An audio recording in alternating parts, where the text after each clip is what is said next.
ఆదేశాల మేరకు కాంగ్రెస్ ప్రభుత్వం బీద బడుగు బలహీన వర్గాల అభ్యున్నతిని కోరే ప్రభుత్వం అనేది ప్రతి బుధవారము మంత్రితో ముఖాముఖి అనే ప్రోగ్రాం అని తెలియజేస్తారు. గొప్పగా మాట్లాడారు. గతంలో డబుల్ బెడ్రూమ్ ఇల్లు అన్నారు, ఇంటికి ఒక ఉద్యోగం అన్నారు, మన నీళ్లు మనకే అన్నారు. ఎన్ని ఉన్నా కూడా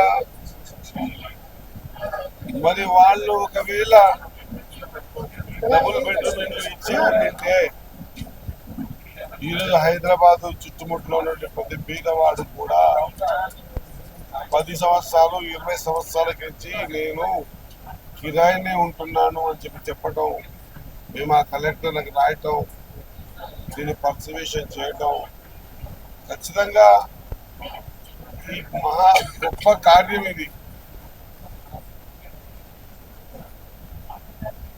ఒక సామెత ఉంది,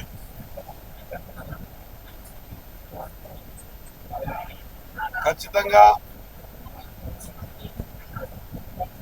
ఉన్నవాళ్ళు 10 కట్టుకున్నా లేని వాళ్ళు 100 కట్టుకోవాలి.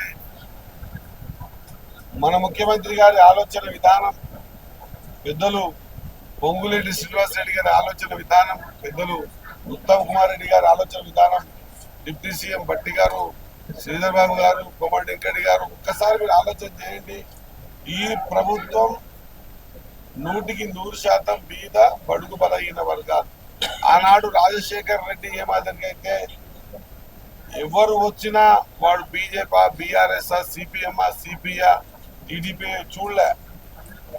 పొద్దుగా లేచి 1 గంట పేదోళ్లకు హార్ట్ ఆపరేషన్స్ కి సంతకాలు పెట్టి తన కార్యాచరణలకు వెళ్ళిపోయాయి. ఆనాడు రాజశేఖర రెడ్డి గారు ఇందిరమ్మ ఇల్లు చేస్తే ఈరోజు కూడా గ్రామాల్లో అవే ఇండ్లు ఉన్నాయి. గొప్పగా చెప్పిండ్రు. బీఆర్ఎస్ వాళ్ళు కాంగ్రెస్ వాళ్ళు ఇచ్చేంత డబ్బలాగా కింద కొడుకు బిడ్డ యాడా, మేక గొర్రె యాడా, అలవాడ పట్టుకోవాలి, రకరకాల మాట్లాడి. ఒకవేళ వాళ్ళు ఇచ్చి ఉండింటే దాదాపు ఎంతో మంది ముఖ్యమంత్రులు పరిపాలించిన సమైక్యాంధ్ర తెలంగాణ రాష్ట్రం, వాళ్ళు అన్ని సంవత్సరాలు పరిపాలిస్తే 60,000 కోట్ల రూపాయలు అప్పు అయితే మహాత్ముడు 9.5 సంవత్సరాలనే దాదాపు 1,50,000 కోట్ల అప్పు చేసి పేదో నడ్డి విరిచి ఆ డబ్బుతో ఈరోజు అబద్ధాన్ని నిజం, నిజాన్ని అబద్ధంగా మార్చే ప్రక్రియ పెట్టుకున్నారు. చాలా విషయాల్లో మాట్లాడుతున్నాం మేము.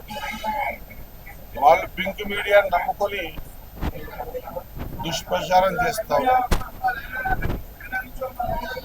అబద్ధం 100 సార్లు చెప్తే 101 నిజమవుతుంది మాట వాళ్ళకు బాగా అంటిపెట్టుకున్నట్టుంది. నోరు తెరిస్తే అబద్ధం, ప్రతి విషయంలో అబద్ధం. కాళేశ్వరం విషయంలో అబద్ధం, తుమ్మిడిహట్టి నుంచి తీసుకోకుండా ఎందుకు తీసుకున్నామంటే అబద్ధం. 9.5 సంవత్సరాలు ఏ నీళ్లు, నిధులు, నియామకాల మీద తెలంగాణ వచ్చిందో ఆ 3టిని తుంగలో తొక్కి మొత్తం వాళ్ళ కుటుంబ సభ్యులే బాగుపడ్డ చరిత్ర యావత్ తెలంగాణ ప్రజలు చూసింది. మళ్ళీ ఇప్పుడు తగుదునమ్మా అని వచ్చి ఆ మాటల గాలిడి నిజంగా కూడా ప్రపంచంలో అబద్ధాన్ని నిజం చేయడం ఎట్లా అనేది నేర్చుకోవాలనుకుంటే ఎక్కడ పోవాల్సిన అవసరం లేదు. మన టీఆర్ఎస్ నాయకులను చూస్తే సార్ అనుష్ఠా గారు.